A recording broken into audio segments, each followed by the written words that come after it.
DJ Eyvory. I'll be working with Alias Fresh tonight, and we're going to be breaking down a lot of this new topics. We're going to be talking about new artists like Rich the Kid, Famous Dex, XXX. He's I believe from Florida, and the shit's real with this kid. You know what I mean? It goes without saying. He's definitely doing his own thing right now. I got to hear Look at Me last night for the first time, and I was pretty blown away. You know, I heard that beat before. It was the Holy Water beat, actually, and I believe that's a game song. And it actually goes back further than that. I know it's sampled from somebody, but I forget who that person is. But it's more of almost like kind of a spacey song when it was originally created. But I do like a lot what the game and what XXX did with it, because it's a fucking beast-ass song. I mean, he goes so hard. But yeah, I'm looking forward to bring my man Matt in. So hey, look who's back on set. It's your man Alias Fresh, Fresh to God, Fresh the Genius, coming at you live and direct from, well, you already know. And I heard we talking about Triple X. Yeah, Triple X. I don't know. We have to bring him in one day, get a nice interview. But anyway, yeah, break it down for us, brother. Let's talk about him real quick. You brought him up. What do you want to know about him? I'm just gonna say this. I like the artwork. The artwork's lit. I'm feeling the anime vibe. The Naruto thing he has for that Look at Me is so. That character, whoever made that art for you, fam, off the chain, dude. Like that shit. He's got so he's got the hair half bleached, half dark, and then he's got the Naruto headband, right? It's got the weird pink background, and he looks like a full-on like Dragon Ball Z Naruto module. I'm gonna tell you right now, if you're a weeb, and apparently you're really into hip hop, you're gonna be all about Triple X. Yes. However, he's on the anime tip heavy. So, I'm kind of leaning toward him being on this kind of like, it's like rock vibe. You know what I'm saying? Like it's kind of. He definitely yelling at me, you know, and on some of these tracks, and I'm not. I'm cool. That's why I feel you with the emo. Yeah, when you say emo, I feel you. Yeah. However, I'm still kind of like it's. Yeah, I don't know. Slightly on the fence about it. No, I like it. I vibe with it. It's hot, actually. Just don't know how to like just define it more so. Well, it's like on the one hand, am I gonna like lift to it in the gym? Right. No. Watch that pussy nigga run when I swipe face. Watch that pussy nigga shoot when I swipe face. I don't need no strap, I let my blade. I don't need no strap, I let my blade. But that's why I'm like, I feel you on the emo vibe. It just, I feel like artists like him are carving out a new niche that is going to you know, and that's a good way to put it, because it seems to be a select group of like individuals who like the swag and like just like the, you know, they have a certain look, and I generally like. I like where they're going with it, because, you know, when you're a young artist and you get to be refined, like when 21 Savage and a lot of those people did that Freshman Friday thing for, what was it? It's garbage. They did not, and Uzi was on there. I thought it was really pretty all bad, but then over the year now, they've all made relatively good songs. Okay, let's check a little story behind that, backstory in that. I mean, I'm sure there's money behind them. Those are not the first people that asked to do that. Yeah. First of all. Okay. Secondly, there are certain artists who can don't see. Hear from that. No. I mean, they go through and they say, hey, we're going to do the freshman. You want to get down. And depending on your career, depending on what's going on, people say yes or no. Do you pay for that service? Or is that no, service definitely not. The kind of answer. You know how we do nowadays. Charge you for everything in this game. God, everything. But no, I'm pretty sure that they reach out to the artists. And obviously you could pay for it, but I'm assuming they reach out for the artists. And then I know that in that particular scenario, a couple of big name artists were like, nah, names to that. I'm straight. However, Savage was like, fuck it, I'm getting it. And I feel like he did the best. 21 was my standout. In this scenario. Like, he was, I'll do your dishes. I don't know what he's saying. He's just a style he has. He's just so cool. However, as goofy as Lil Uzi Vert was, he's had the best career that was a glimpse. Well, I thought that was a glimpse into really what is the new standard. I agree. Uzi seems to be everyone rapping like Uzi now, where everyone was like first rapping like Migos, and then it was kind of like future Migos, and now all these younger kids are kind of rapping like, I guess I kind of like Rich the Kid and all these guys, Famous Dex. They're all rapping kind of like this weird Uzi style, where it's almost if I take like super hardcore shit, and you know, I don't know if a lot of people know about Clams Casino. He's a producer out in I think Jersey actually, and he's amazing. He's like one of my favorite producers. He has this one song, I Am God, and it's also known as other names, but it is amazing. And that one guy, Lil B, raps on it. You know, Lil B's good, but it's just when you hear just the instrumental, Bass God. It is one of the greatest treats you'll ever have. Is hearing that joyous track. I listen to it like night and day. It's kind of like Crystal Castles, where I'll just sit there. I'll bump that shit 24/7. Like I'll like read to it and just have it in the background because it's mellow.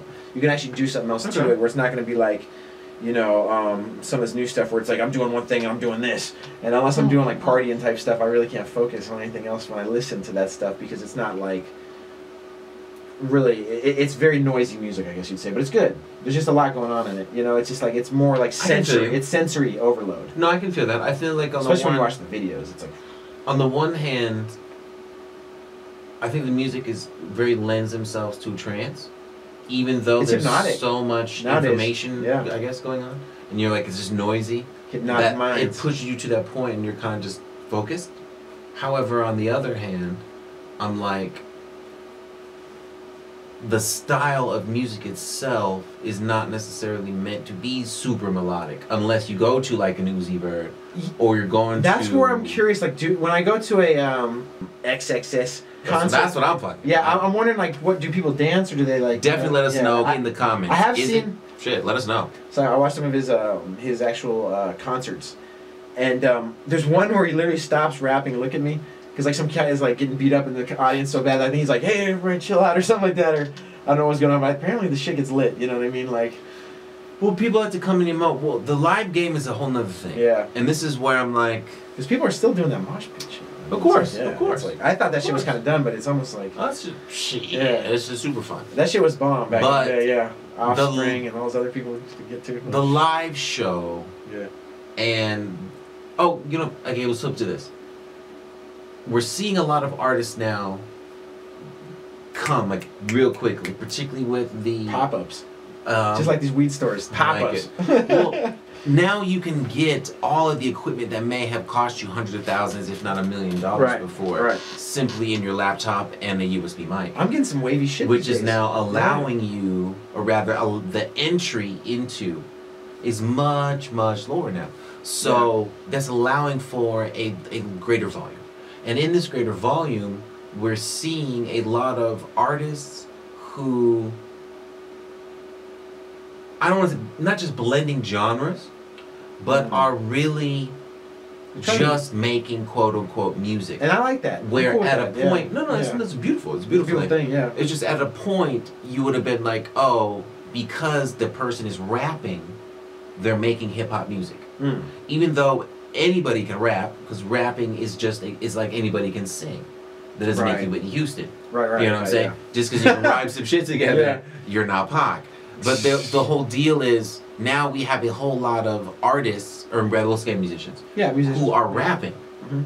Well, yeah. But does that make you a hip hop artist? Does that now? Let me ask you a question too. Does this kind of cater and tailor right there into this whole like question of like cultural appropriation when it comes to hip hop? Because like no. Cultural appropriation is when you see the fucking Kardashians wearing, you know, Bantu knots, and they want to call that shit boxer braids and say how it's high fashion. But when Shaniqua wears it, or when the home that's I guess what I mean. Like when these guys do it, they try to villainize it though. I guess what I'm trying to say. Like these guys are like, people are trying to say like maybe these guys are socially like crazy or bad people, but I'm like, I look at it like, how is this different than Odd Future? How is this different than anything like we really have, like, you know, it's just kids expressing themselves and being crunk. Nah, because they're all black still, first of all. And that's a beautiful thing. You can't appropriate your own language. You cannot appropriate your own culture. And I'm not saying, I mean the focus by the media on it and the way that people try to spin it and try to like turn it into like they villainize just, you know, just the culture and shit and try to be like, because I get it with the Kardashians do it. That's a great example. It really well, no, it's just it's a little more clear there. Well, no, because you can just look at it on the whole deal of they have taken actual African American, whatever you want to call it, style. Like, these are cultural things. Yeah. That were looked down upon. That, you know, you are discriminated against. You know, clowned, whatever. Like, young girls had problems growing up, and then now, all of a sudden, this woman who is not of your culture has taken the style and then said, "Oh, this is something I have created." Azalea, perhaps. And like, now that's cool. Yeah. And like, it's really, she's got an Australian accent, and all of a sudden she sounds like, you know. Well, I mean, I don't know. Whatever it is, she sounds like. I don't know how different it is when all these people fake the fucking Jamaican accent and I was a reggae artist. So I feel you on that one. But with Iggy Azalea, we have to remember that she's a white woman, and there's a tension between whites and blacks in America, and particularly when you find that black people are shit on for being black, but then when everybody else is black, quote unquote, they're praised. Right. Yeah. And so it becomes a double-edged sword because secretly you're just saying, oh, that's horrible, your music sucks, I hate your style, but you're secretly in the basement trying to figure out how to do it that way. Right, because you know what I'm saying, practice the now, style. yeah, because exactly, there's these bands now like what I call them, I think I showed them to you back then, Suicide Boys or something like that, where they sound just like 3 6, you know, I don't know them personally, but I mean they shit's pretty lit too. I ain't gonna lie, they be going, but it's like it literally is 3 6. Yeah, and I'll admit they dialed it in, but it is like, you know, it's interesting to see that because it's it like, goes back to our GMO future. Yeah, do you want GMO future? Right. And we're gonna say no. However, there is a group who does, and this is something that historically has happened throughout all of music. Where there was a time when white people could not sing soul music. That shit was not happening. We didn't have Justin Timberlake. R&B. No, Justin Timberlake is the reason, or rather, Justin Timberlake is the output. Justin Timberlake is the years of study. Oh, and you look how long they Justin Timberlake. Him. Well, from it's not NSYNC years, even probably before that. Oh, it's not just that. Well, let's look at. Let's rewind before that. And you have to understand that what Justin Timberlake is doing. Sorry, Henry. No, you're fine. What Justin Timberlake was doing. Or artists like him, black artists have and continue to do better. However, they do not get the same accolades, nor pay, nor shine. Artists like Justin Timberlake study black artists. Yeah, oh yeah. Is that the Elvis effect, would you say? Is that the Elvis kind of thing to do? And this is where people say, how is this not cultural appropriation? That's, I guess, where I'm going with that, Where... Because everyone's sweating, you move into a culture, you take their dress, their style, their singing, whatever, and now you go back and you profit from that. Yeah. And that's good, that's wonderful. But you profit of it in such a way that you don't give back and say, oh no, this is distinctly XYZ. Back to our boxer braid thing. Not that every black girl in the fucking world has, you know, had micro braids and fucking banjo knots. You know what I'm saying? As if this bitch just woke up one day and figured it out. Right. But the whole situation is, that is the muddy waters, if you will, of cultural appropriation. So when it comes to music and hip-hop, it becomes interesting. Because one, if you are black, you cannot appropriate your own culture. So that kicks it out. So if we're going to talk about cultural appropriation in hip-hop, you got to be not black. So now we got that going on. And so... we look at, well, what about white rappers? And the white rappers have been around here for the game. It's a weird balance because it's like, oh, this is someone doing something. Maybe I don't think it's hip-hop is a black art form, but it's been multicultural from the jump. Everybody's been in the game. Because you see Marky even doing it, right? Well, no, but see, the thing about the Marky Marks, the Vanilla Ices, love Marky Mark, the Eminem, huge fan. Talent aside, they were marketed as the white rapper. Back when Mark Wahlberg was Marky Mark, this is how we used to make the party start. But see, this guy. Who's that? The situation here is they're marketed as white rappers. Right. Not just rappers. Okay. And to take an extreme example, Eminem, I can see how this would fuck with him. Yeah. Because he's legitimately talented. He's good. However, he was marketed as just the white rapper. They tried to Vanilla Ice's ass. He is, no, they didn't try it, he did. He is Elvis. He is the hip-hop. When they did like, I'm some shitty and I'm the real shitty. Well, no, you can look at this whole vibe. He didn't come in blonde-haired, blue-eyed, ultra-white shirt. They went in there and that evolved into his thing. But either way, the point is, he was marketed as a white rapper. It wasn't like, hey, look at my skills. Right. It wasn't like, yo, I'm just, he's just, wow, this dude is just insane with it. They're like, he's a white guy and he can rap really good. So, Vanilla Ice, same situation. People actually that's what I was no gonna say. problems with Vanilla Ice. Except no for Suge Knight, who any issues with Vanilla Ice until he stole the song. And the way that it was done, when I stole it, remix it, whatever you want. What song are we talking about? The way that it was done, Ice Ice Baby. That's a David Bowie. And so the situation is, no one really even looked at him anyway until Ice Ice Baby. Yeah. And like I said, that's a David Bowie sample. Yeah. So the situation here is, before that, he had nothing but love. People liked him, but that wasn't like Brothers in the Hood were like, oh yeah, Ice Ice, that's the shit. It was just, he was a white guy who was a artist who rapped. He was a contemporary, of course, MC Hammer, who at the time really popularized those pants, and then Vanilla Ice had those pants, you know what I mean? And that was an interesting thing to see Vanilla Ice. Everybody had those pants. Oh, Everybody had those pants. That was cool though. That was, but it wasn't how fun was that though, man? I mean, people can call it what they want, but that was fun. It was really fucking fun. MC Hammer changed the game. The Addams Family Values, like they No, did but like that MC Hammer soundtrack seriously song. changed the game. Like, Oh, he was so sick. his live show. Oh, well, what a great segue Yeah. to bring back in. What is it? The live game. So when I think about a Triple X, yeah. who even though has hits, the live game is super crazy. Yeah. And when you've got a mosh pit where motherfuckers is getting injured, It's almost like Nine Inch Nails is what it feels like to me. that is go deeper. Well, Talk okay. about that. Have you seen Woodstock? I believe it was like 92, 93, and that was like, that had a lot of really good shows at the time. Most of them were rock acts. Fuck yeah. Because I mean, that was kind of the vibe back then that, you know, Woodstock at least was trying to promote. I'm sure nowadays we can get a nice cross. Well, I mean, it's not like Woodstock isn't historically the greatest rock concert. Yeah, but I guarantee you get a rock concert now, you're gonna have probably people like some of these like really dope True. rappers there. Nowadays, that's because that is rock and roll. People can say that it's like music is music. Music is it's always getting flipped and formed in new fashions. And there's definitely we like to do with skin color and everything else. We like to categorize everything in the box. This is rap. This is white. This is black. But really, it's just like this is an artist creating. And we need to kind of just get back to that, where it's like, hey, you know, this is John Lennon in his like laboratory coat with the Beatles, and they're taking mushrooms out in a park somewhere, and they're writing like, Lucy. Well, I feel your vibe. I totally feel your vibe. Yeah, and maybe it it's not sounds that to me. innocent, No, it sounds to me like the whole coexist thing. Would you agree with that? Is that what it would be? Well, you know, I'm not an idealist, so it's like. No, but you're saying that. But that would be that's kind of all like religions, whatever thing. Now, I'm not. I definitely get that. There's philosophies within religions that don't allow for coexist, right? Because there's just certain philosophies and values that basically just like, well, reasonings aside, right? All of these religions are distinct.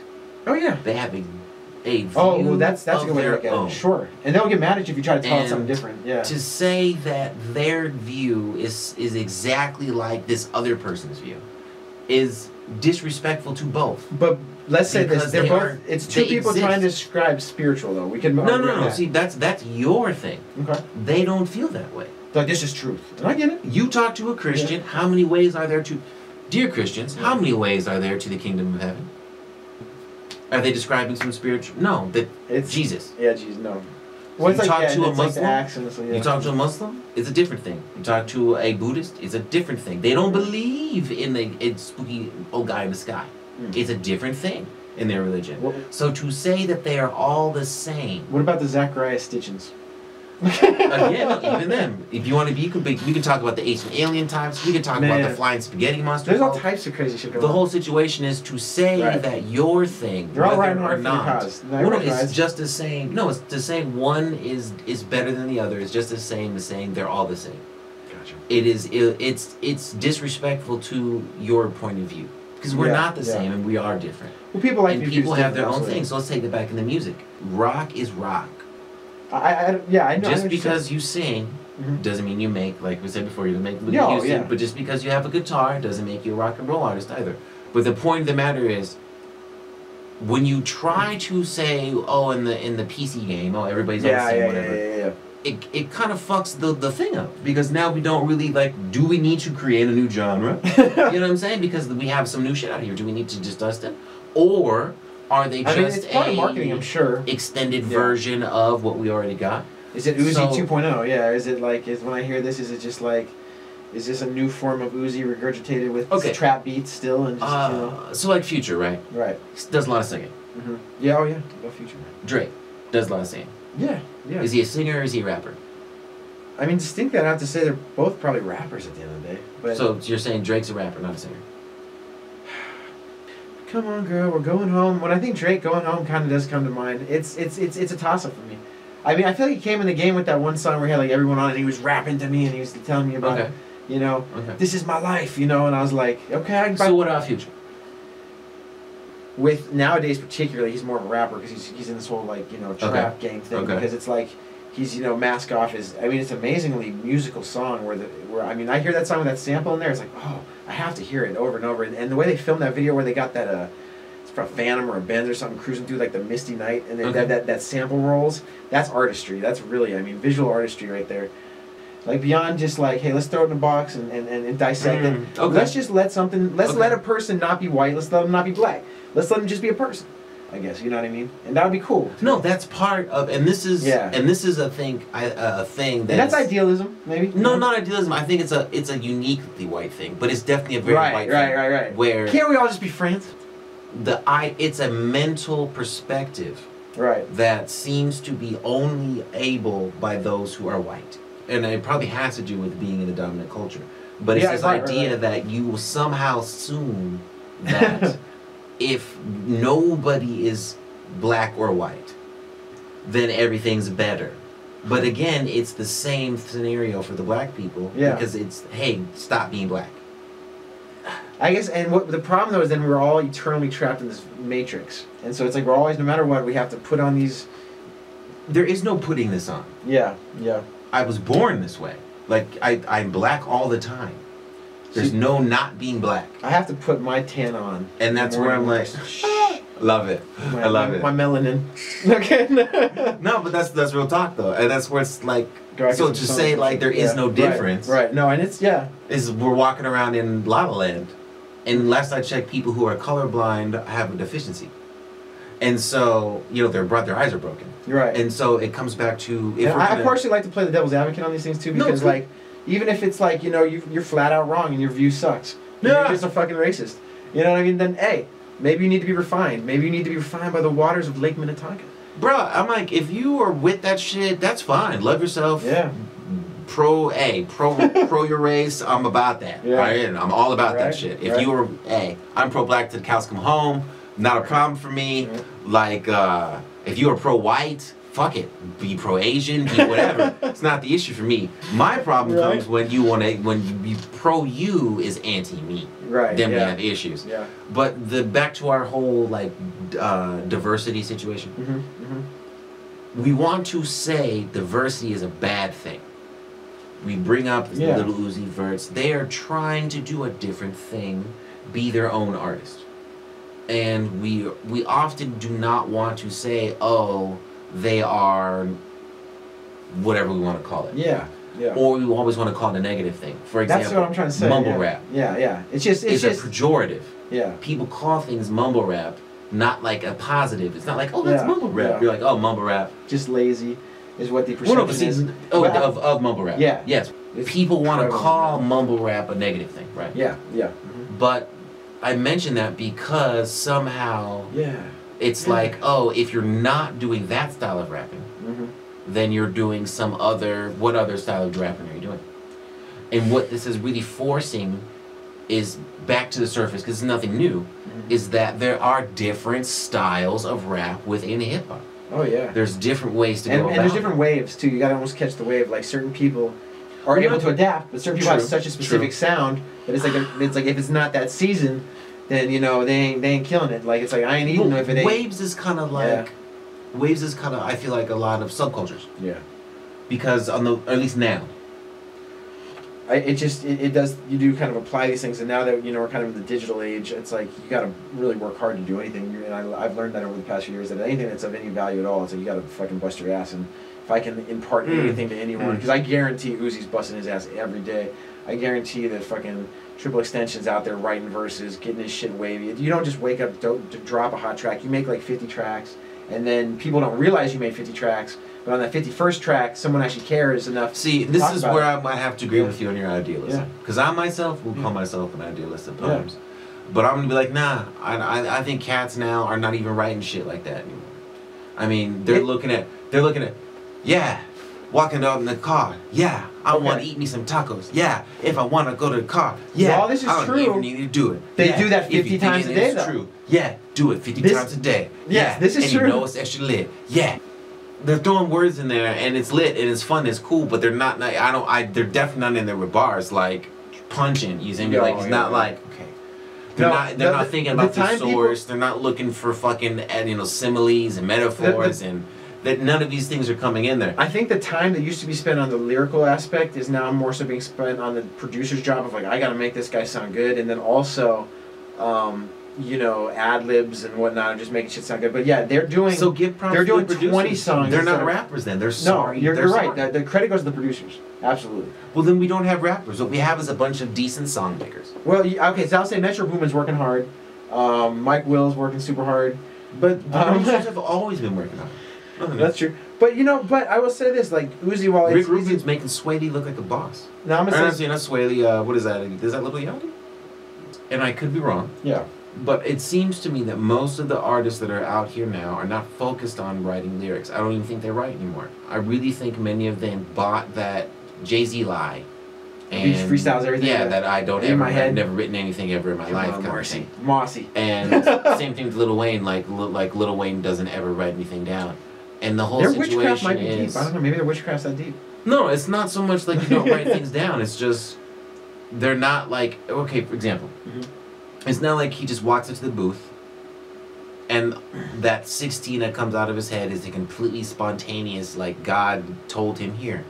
And it's the similar situation with Eminem. He's got a gazillion different liners and hooks and metaphors. It's like a boxer with combinations. It's just like perfect analogy. Yeah. And so, you know, right now, shout out to Cassidy, one of the true punches still out there in the game. We see you doing your thing, soldier. But now the whole deal is, aside from that type, that's rap. You know what I'm saying? Like that's where it came from. That's hip hop. So we have this other thing. You're telling a story. Okay, we got that one. You got the storytellers. You got the biggies. We got the Nas. Okay, we got the teachers, we got the KRS Ones, we got these other things going on. We got the culture commentary. Okay, we got that. These guys aren't necessarily in any of those categories. Gotcha. You know, and so it's like, what is that? What is Lil Uzi Vert doing? What is, like, you can say some shit about Future where you're like, okay, no, this is very emotional. It's like soul music. Hardly, you know, it's like your breakup. It's a different thing. You know, it's like a new soul. Okay, that's cool. With some what serious is Lil Yachty? Yeah. What is Lil Yachty? Well, is he telling me a story? He's morphing. I do think he's become more, and that's what I was trying to say with these artists. They do develop. Like they have, they have an initial sound where it's like you're still kind of in your what's that called? Your in vitro type of stage where they're still kind of, you got a bunch of hands touching you, telling you what to do. You're not quite sure of who you are, and it kind of shows with like people like the Migos. They know who they are. Each three of those guys play a role in the Migos, and their shit's like locked and like they're just every time. Right, but explain Uzi Vert. Are sound? these genre benders? Maybe that's good. Like, are these genre benders? He's very rock and roll, man. He is. He's See now, because I'm like, how is he rock and roll? Because he's singing and he's like that. So, but singers are rock and roll now. No, but he's he like plays no instruments. But yeah, but I mean, okay. Here's the thing: Robert Plant and in Led Zeppelin, he was the. I believe there's Robert Plant and there's who's the other guy? Jimmy Page, and Jimmy. I think I see where you're going. And so Jimmy Page played the guitar. Robert Plant sang. And so you don't have to, and that's what I'm trying to say. Music can be music, you know right? But that was a band. Yeah, yeah. Where is the? It's your DJ. It's your producer. They don't have that. See, for example, you could totally do that with Future Hendrix. Yeah. Oh, he works with a single producer. Like other people fuck with him. Yeah. But he came in the game with a producer that he still fucks with. Like they have a sound. You know what I'm saying? Yeah. And like you could be like, oh no, but the man laces the song, the beats, he writes the tracks, whoop de whoop. Totally understand that. Future Hendrix. Point that out with someone else. Future and Drake, I feel like they work. Working artists. Like they're touring always. That's the thing. Like it's easy. So see, I'm like Drake. Oh no, he's the hardest fucking. No, he is. One of the hardest workers in the. Yeah, he makes you think like he takes a vacation, but he doesn't. I think that guy's grinding all the time. He seems to me. I don't know. He might be. I don't know. He like works in his like he has that like vacation clothes. He'd be like, "You can catch me on the hotline." It's like he's just like so relaxed. But I think that's the thing about music. And then he spawned a whole. Since we were talking about designer, right, in Future, Designer's from New York. Yeah. New York has a sound. It's true. You know what I'm saying? But Atlanta has a sound. Mississippi, that South has a sound. It does, yeah. The West Coast. To say those people are all just the same. Yeah, no, yeah, it's discrediting, you know what I'm saying? So the question is, what is it? When you put it in context, it makes sense. Like when you say, okay, Lil Uzi Vert, he's like a rock and roll guy. He's doing the. Where's the Marilyn Manson shirt? Yeah, he's doing the Marilyn Manson. That chain is swag. Swag. What's the other like kind of rocker style he's trying to do with like he's got the shirts. He's always got the tight jeans with the holes. There you go. He's jumping in the crowd. He's got like it's like that Lil Wayne's kind of almost, but now he's got like that weird MGK. That MGK dress shirt that Uzi wore. I can't believe MGK wore it too, but MGK looks a little less crazy in it. But it's not the shirt per se. Yeah. It's the fact that look at everything he's worn. Yeah. That shirt and the fucking purse It was different. are out of nowhere. It kind of was. No, it's just I don't know. But on Freshman Friday, or I always call it that, and you know, I don't even know what's called that, but that little rap session with 21 Uzi, he was wearing a little man thing in that thing where he had his little. It looked like a merce. It was more. It was a little bigger. He's so tiny. He that was prepping us. Nah. He was. Here's the deal. He was prepping our minds. All these guys already. A lot of these guys already have these little tiny backpacks that you would give your girlfriend anyway. Whew. So I got one. could have been like a messenger bag that was tiny. But this other shit was a straight up clutch. Like there's no way around it. So the whole deal is that was what made it awkward. You're an artist, I get it, not the problem. But the situation is the shirt when with that you purse have- was very interesting. Yeah. and you're just like, why? And it wasn't like you were talking about what was that? Marilyn Manson, right? Yeah, yeah. So Oh man. Marilyn Manson came out in what is that? A latex bodysuit Yes, that was a Mechanical with Animals. boobs and shit. Okay, so just disclaimer, I'm obsessed with Marilyn Manson. So no, you're good. Okay. So, but here's the deal. It was not a weird, awkward thing, if that Yeah. makes sense. No, I loved it. It flowed with his artistry. Now, Obviously, people went were left appalled. on it. Yeah, people like. Oh, yeah, they were like, the holy people shit. who were like heavy metal, like, you can't go from Antichrist Superstar to Mechanical Animal. You can't do that to me because like they're still like that 1996 vibe. Dude, that guy was so hard. Okay. If you listen to Antichrist Well, Superstar, that album maybe is VERT insane. is. Well, then maybe that is just part of that He's VERT obsessed swag. with Marilyn Manson. I'll tell you right now. And 'Cause that's I know where Manson, it just I'll tell you, manifests hella awkward. Maybe that's just part of his artistry. Because again, like I said, let's just remove Yeah. that outfit, which is just like what? Yeah. Everything else flows. I see great continuity. Yeah. and I'm like, okay, I get it as an artist. Yeah. And so again, what is the genre? And I feel like if we have some clarity on who's who and what's what, Yeah. we wouldn't have this kind of an issue. When I first- if there's an issue at all. You know, I definitely look at art as art, and that's one thing about me is, you know, you can call me blind, you can call me what you want, but I do like, I'm a guy who I listen to so much music and I meditate to music. So I listen to a lot of Alan Watts, and my philosophy is maybe a bit of a mosh of kind of Christianity mixed with Hinduism Okay. and a little bit of Buddhism and maybe a few other things in there that I need not mention. I believe in like this almost infinite like energy that we're all going to go back to someday, and it's like. Well, it's crazy. Yeah, right. See, it's that infinite energy, man. And it's powerful. It's a powerful source. And you know, I feel like right now we're kind of all in our kind of our avatars, and we're in these individual things. So we like to be separate. We like to feel like it's this big, separate, different thing. Okay. But really, we're one human race. And if we would start fucking around together and working together, we could definitely do. And that's what happens in corporations like Apple or Google. You got a bunch of people working together, making crazy shit happen. And when that happens, beautiful shit happens. But the problem is you get these people in power that are like, let me try to throw some salt in you guys' shit and fuck you guys up so you'll never have any cohesion. And let you be black, you can be white, and you'll never be brothers. But a lot of my friends are Arab, a lot of my friends are black, and I'll say that right now. And I stand by all my people. And I like a lot of this new music that's coming out. Cool. So we're going to leave that with you people. Is this game just a big mishmash? Is there a genre that's even specific? DudeBro wants to know. Leave a comment. Right back. This is your boy DJ Eyvory. I'm on my main man. At least fresh to genius. Saying, hey, comments. We want them.